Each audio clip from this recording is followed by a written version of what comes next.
Value it's one of those tricky words, really, because people talk about value without really saying what they mean. Now, when we talk about value, some people talk about money, utility, value. But actually value, when we think about the value of friendship, the value of good design, we're talking about an experience. Actually what we mean is phenomenological value. That's the experience in the moment of something and how good we think it is. Because value really means, it's a meaning of goodness. Now goodness can be measured in money, but it's a pretty poor proxy. And there are many other ways we can look at value. We can capture experience, we can capture how something, an event or a piece of design or a piece of art impacts upon somebody. We actually tend to look at value across three different levels.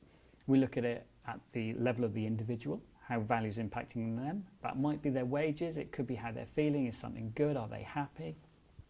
We look at the organisation, it tends to be financial at that point, but again, people look at the firms they work for to understand how happy they are, is this somewhere I want to be? And then at society, how do I contribute through society in terms of my taxes, but also in terms of the greater good, a beautiful building, a beautiful object impacts and creates a good feeling in society. What we look at is ways of measuring happiness. We can do that. Interviews tends to be the way we capture that. But when we start to try and engage how happy somebody is, we're obviously measuring it in context. So if you ask somebody about an event at the time, maybe they'll give you one answer, just after they'll give you another. So value changes all the time.